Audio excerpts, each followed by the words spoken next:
Whoever you are, we welcome you. Wherever you come from, we welcome you. Whomever you love, we welcome you.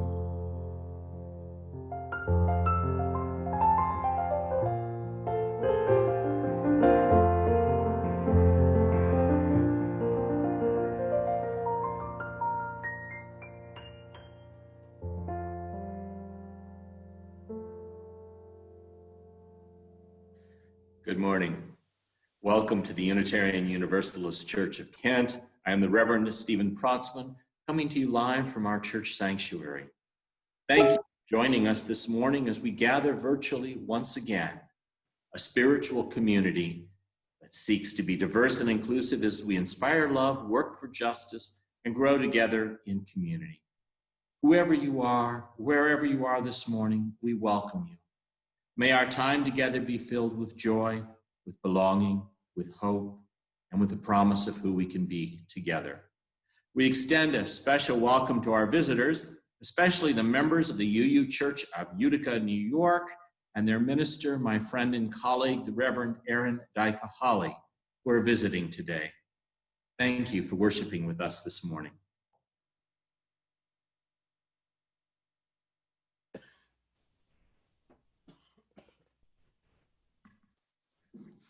And once again, welcome.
While reading and reflecting prior to this service, I became acquainted with the Create the Future website.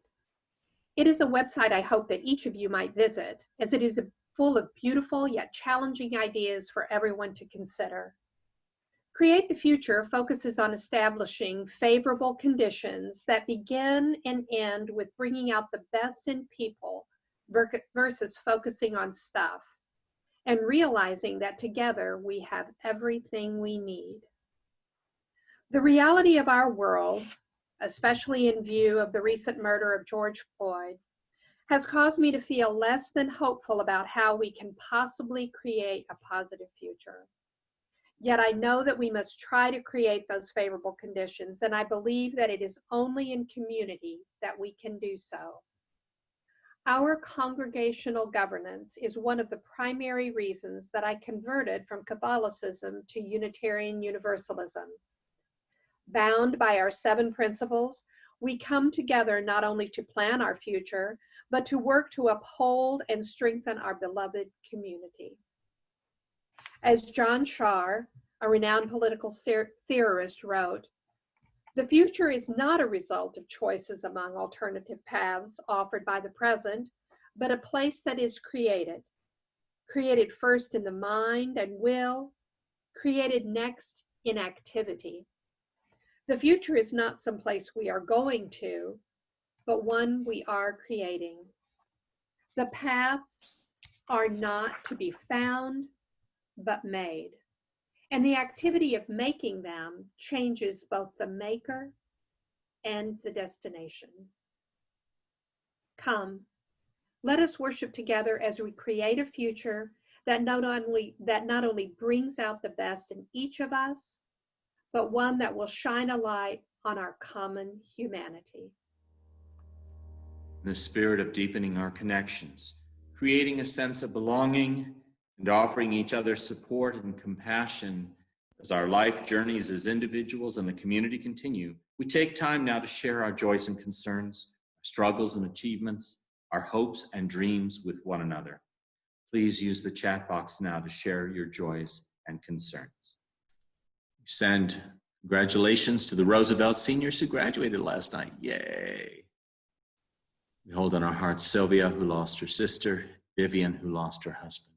May they find peace and comfort as they grieve. We send birthday wishes to Dina. Happy day, Dina. Benny tried out his new 9th birthday skates yesterday. I hope that went well, Benny. And someone has a birthday on June 11th.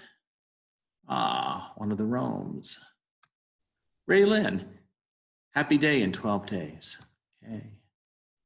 And Judy shares her pride in Joe and Ike, who each received the Lions Club Award for their respective classrooms. Congratulations to both of them. We send sympathy to Carolyn Berman and her family. Carolyn's father recently died. Roscoe shares Ada broke her wrist. We send wishes for Ada's healing. Brad shares that the anti-racism protest yesterday in Kent was powerful. It was also peaceful. It is important that our Black brothers, sisters, siblings were there. It was a shared experience that reminds us we are in this together. Thank you, Brad. Claudia, we're glad to have you with us today. Hope your recovery is going well. Vivian shares her pride for our folks in Kent, including members of this congregation who participated in the protest yesterday. Thank you, everyone who was there. We pray and hold in our hearts Josh, who is dealing with COVID-19 and severe depression. Lois wishes Jennifer good luck. We all do, as she starts her new job soon. That's exciting. Leah shares concerns for her daughter. She deals with being a girl of color during these difficult times. Evian shares the joy Ada. She went kayaking on Friday morning and afternoon, but that was fun. And Vivian shares the news that her daughter Anna is now a high school graduate. Congratulations. Anna, the virtual graduation was terrific. Christy wishes courage and peace to parents and children of color who have to explain the harsh reality to their children. Becky sends thanks to the Leesons who helped her. Jackie shares concern about the racism going on in this country. Randy and Heidi share that they put in their first vegetable garden together after attending the rally. Randy and Renee send gratitude to white parents who are having the talk about racism with their white children. Saul, Kathy, and their family. We hold in our hearts their co-worker who lost a family member this week. May they find peace and comfort as they grieve. We share the concern that the protests may cause another spike in cases of COVID. Protests are necessary. We have to find a balance. We need to social distance and wear masks as we protest. We hold in our hearts Swanee's longtime friend, Maria, who lost her son to cancer and her husband recently. Joe shares the joy of planting vegetables yesterday. Becky sends thanks to our church leadership during these difficult, horrible times. Trish shares the joy of hiking trails in Dix Park. Elaine shares the joy of seeing Kat and Viv today for the first time in almost 3 months. Yay. We send healing thoughts to Lexi, who shares that depression and tremors are very active. We hope too this settles out and simple things become easier to do. Nora and Fred send wishes of peace. We return those wishes to you. Thank you. We hold in our hearts Marion's sister and everyone who hasn't had any human contact for a long time now. For all these joys and concerns, for the struggles and achievements we've shared and those we carry in our hearts, let's take a few moments now of silence to honor them and in our hearts to remember that we are connected with one another and all of life. Let's enter a little bit of silence.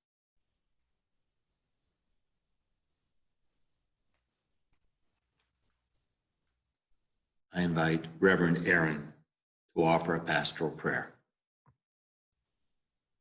All that is holy, Spirit of life and love, compassionate God, we have just shared a time of silence, a time for reflection, to pray, to mourn, each on our own, quietly. Now is the time, O God, for us to end our silence. Now is the time, all that is holy, for us to come together. Now is the time, Spirit of life and love, that we use our voices to speak out, that we use our bodies to protect, that we use our love to reshape the world for justice. Hold our grief, our anger, our fear. Hold the grief, the anger, the fear of every person this day. Every person who loved George Floyd. Every person who mourns him. Every person who has known the fear of violence from their government and its agents. Every person who cries out to whomever can hear that the violence stop, that the death stop, that the fear stop. Hold us all, embolden us all to break the silence, to bind together, to take action. We will build the world that we know can be together, held in your love, living your love through our voices, our bodies, our hands, our actions. Amen.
The Little Purple Hen. The little purple hen found a sack of wheat seed and rushed to tell her friends. "Look at all this seed that I found," said the little purple hen. Let's see if it's still good," said the pig. He examined the seed under a microscope and saw that most of the seeds were fresh and ready to be used. "You'll want some of my fertilizer. It's very special," said the cow, and she hurried home to get some. "I love to plant," said the puppy, who was just 4 years old. "Can I help you with that?" And the puppy and the little purple hen planted all the seeds that the pig examined and found fresh, and added the fertilizer that the cow brought. Now several weeks went by, and the seeds began to grow. The little purple hen planned on using Saturday for her weeding. But when she got outside that morning, she was shocked. There were no weeds.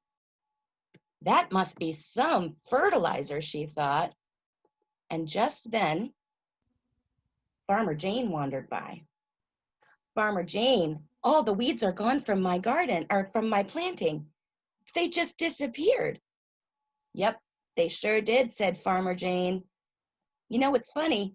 A cow, a pig, and a puppy were over here yesterday pulling weeds.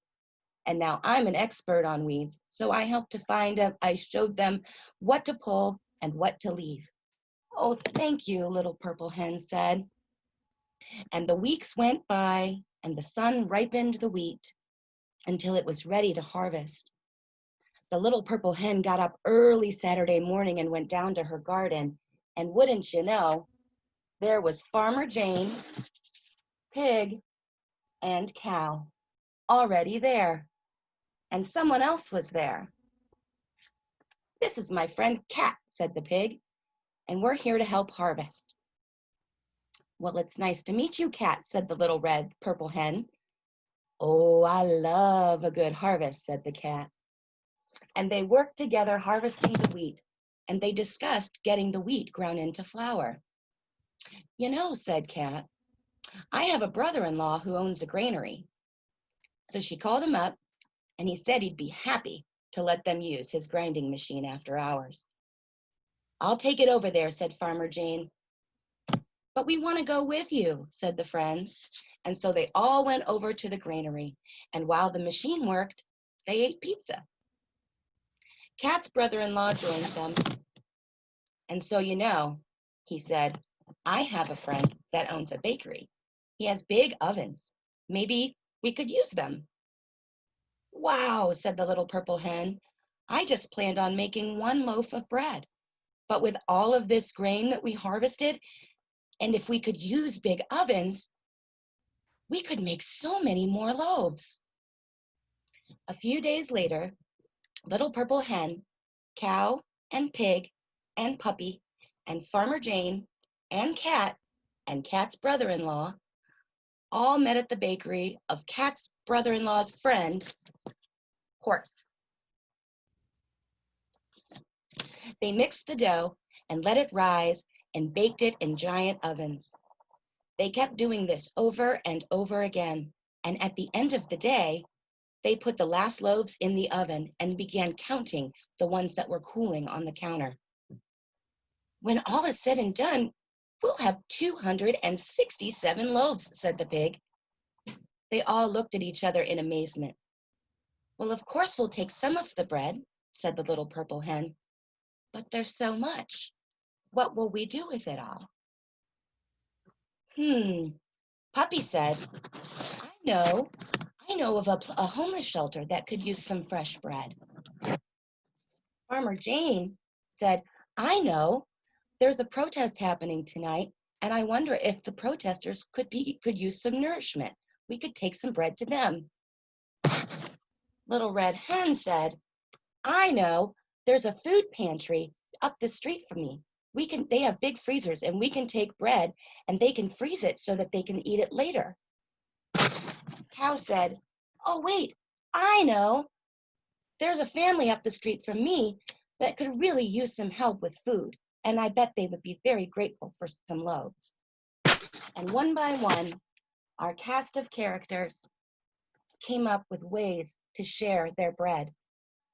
And they looked at each other, and they felt very rich indeed, and very proud of all that they had accomplished together. And the little red hen said, "Thank you."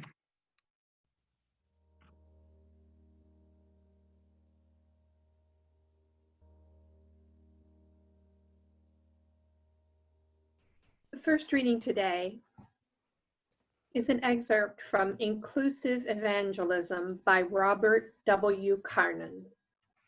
Our church and fellowship buildings and the moments we share within and outside them point to a sometimes wild and raging visionary courage in the face of all that would demean and destroy and pervert and estrange what is in our hearts.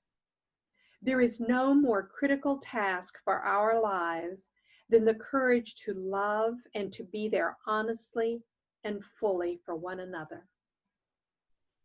Deep and good friendship and all the trust and serenity that come with it are transformative.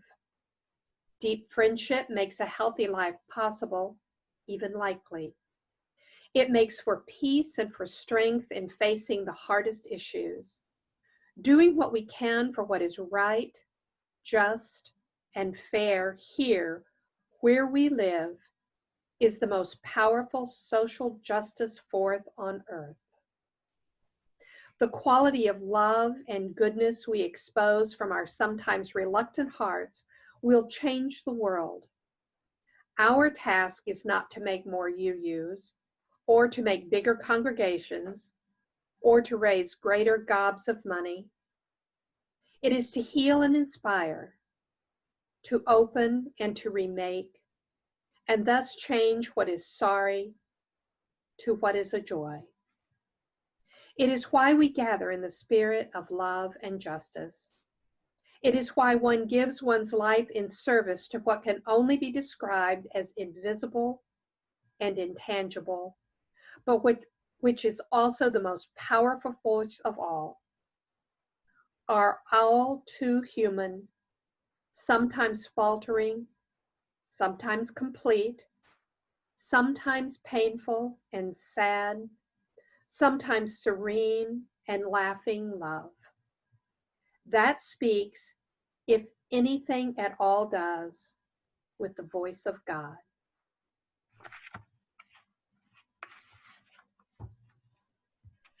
Our second reading is a poem, To Build a Swing by Hafez. You carry all the ingredients to turn your life into a nightmare. Don't mix them. You have all the genius to build a swing in your backyard for God. That sounds like a hell of a lot more fun. Let's start laughing, drawing blueprints, gathering our talented friends. I will help you with my divine lyre and drum. Hafez will sing 1,000 words you can take into your hands, like golden saws, silver hammers, polished teak wood, strong silk rope. You carry all the ingredients to turn existence into joy. Mix them, mix them.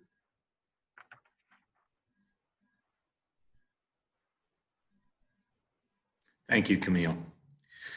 There are Unitarian Universalists who believe that life after death will be one big annual congregational meeting, but they're not sure whether the meeting is in heaven or in hell. At 11 o'clock this morning, we will gather to have our annual congregational meeting. Even as we grieve and protest and pray about what is happening in our nation right now, with the loss of more Black lives due to systemic racism and the loss of lives due to the pandemic, I anticipate a joyful meeting as we make decisions about our finances, elect our lay leaders, celebrate a year of strong shared ministry and many accomplishments, and once again affirm our mission to inspire love, seek justice, and grow in community. What is fascinating about our annual meetings is that we continue a practice that dates back to the earliest days of this country. As our Puritan ancestors settled in Massachusetts and built communities, they talked together about the future and about building the shiny city on a hill, the New Jerusalem. As they talked, the idea of a free church took shape among them, a church whose individual congregations would not be controlled by an outside authority. This was a radical new model of church, lay-led by people who gathered in the spirit of mutual consent and love, held together by covenant and governed by the congregation itself. In 1648, this new model of gathering and governing a church, now known as Congregationalism, was described in a document which is known as the Cambridge Platform. Through time, theological disagreements fractured the Congregationalists. When a major controversy happened in the early 1800s, the liberal branch of the church became the Unitarians.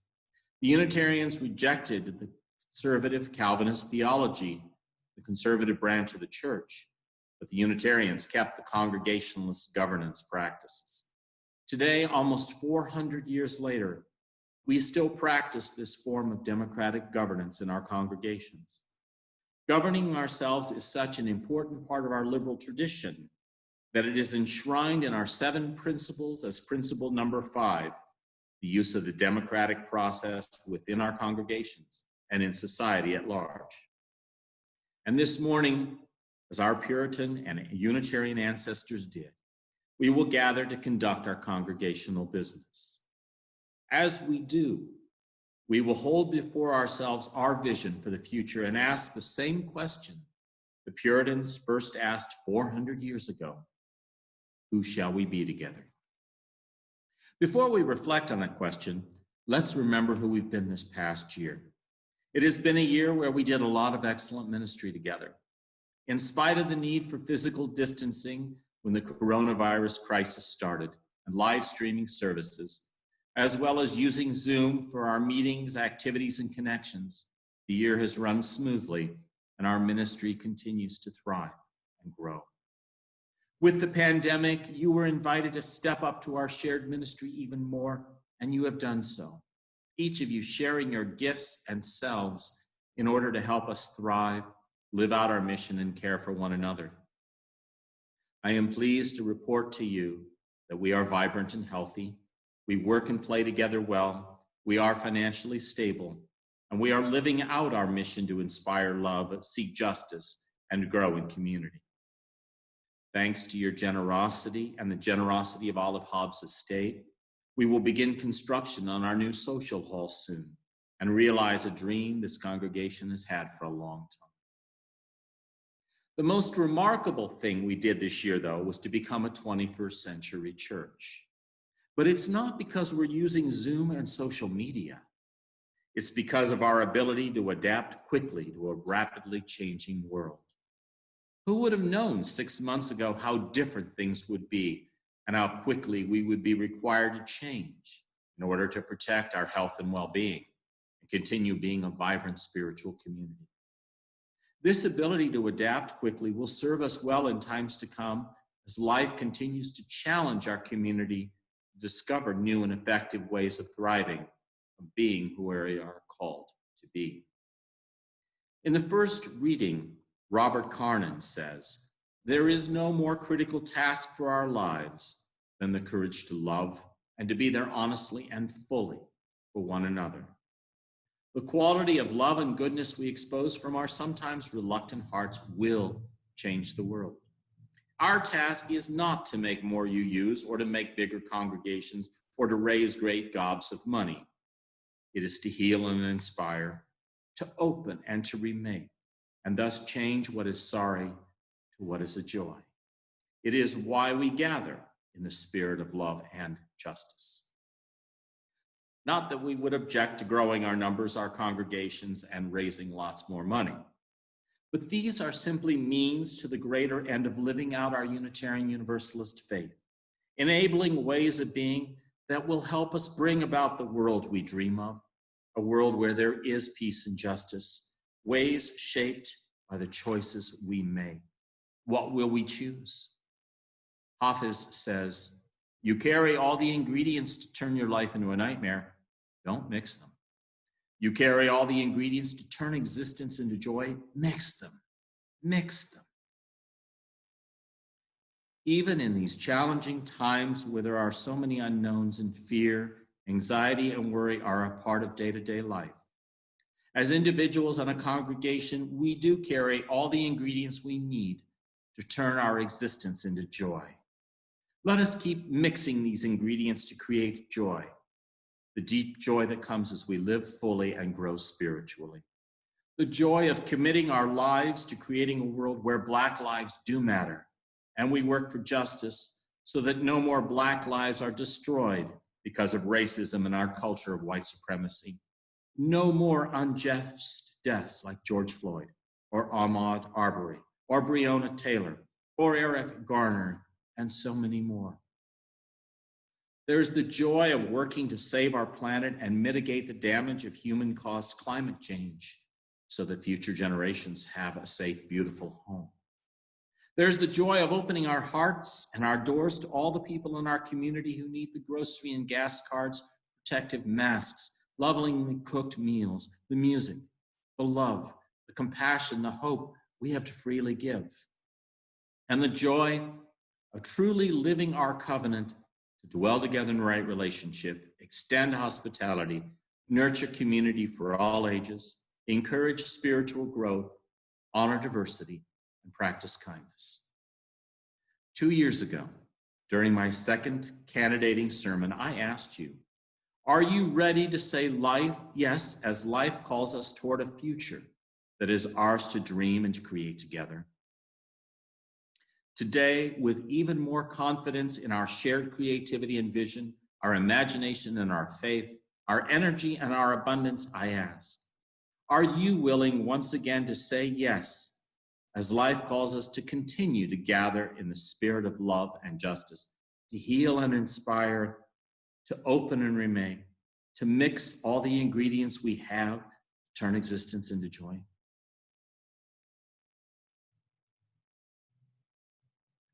May it be so, and together, in the spirit of the love that embraces us, sustains us, and calls us on in hope and in faith, may we make it so. Let's take a moment of silence to reflect. Kristen Collins says, we give to remind ourselves how many gifts we have to offer. We give to remember that we are part of something bigger than ourselves. We give because we believe in music, love, beauty, and a sacred space where we can all belong. We give with the faith that together we have enough. This congregation, the UU Church of Kent, thrives because each of you believe in music, love, beauty, and sacred space.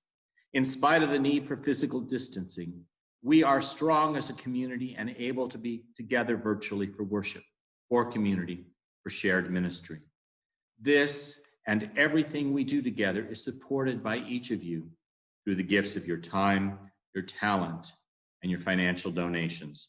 Thank you for your generosity. We now give and receive the offering as a sign of our shared commitment to the life and work of this congregation and beyond.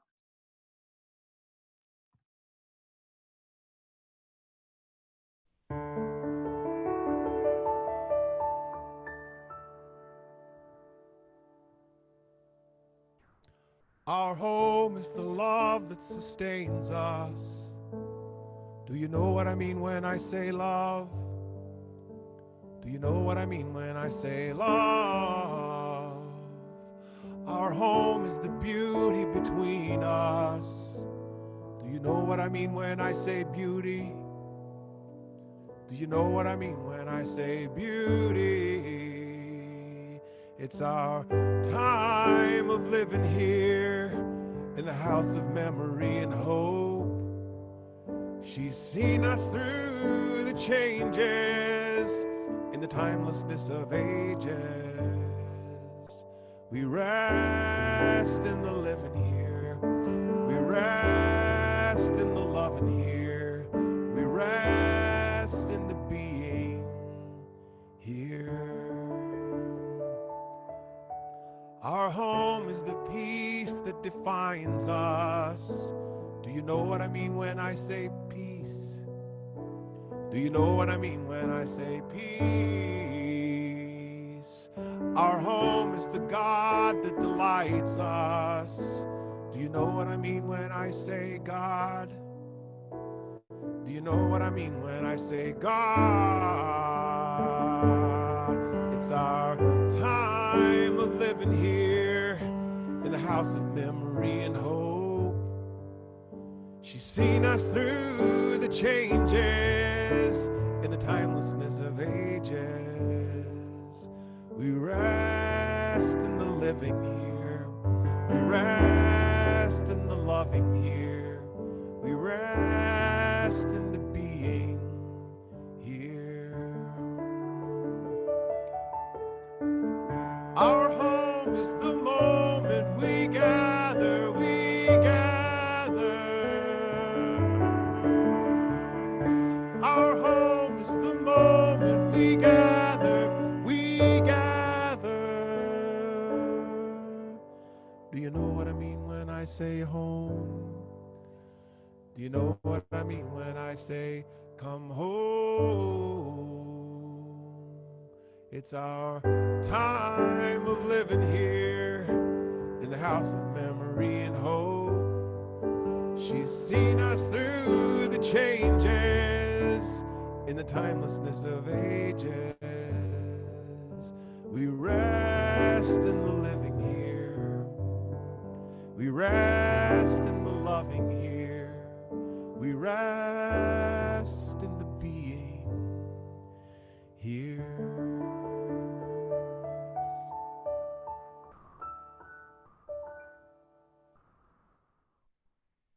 Thank you, Hal. And now to bring our time of worship to its close, would you join me in extinguishing the chalice? We extinguish this flame, but not the light of truth, the warmth of community, or the fire of commitment.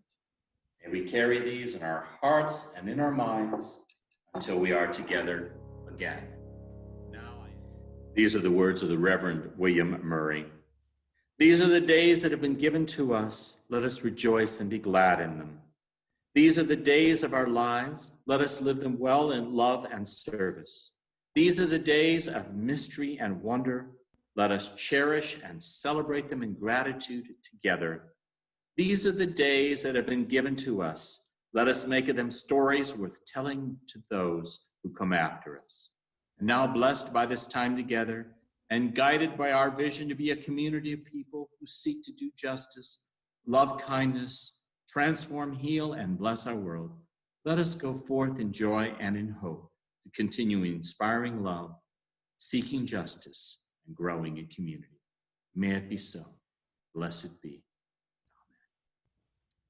Amen. Now I invite you to join us for our annual congregational meeting or our coffee hour. We want to thank again the minister and members of the Utica Church for joining us this morning. It was a joy to have you with us. So good to see you, Aaron. I understand you have your own coffee hour you can go to, but you're welcome to join ours as well.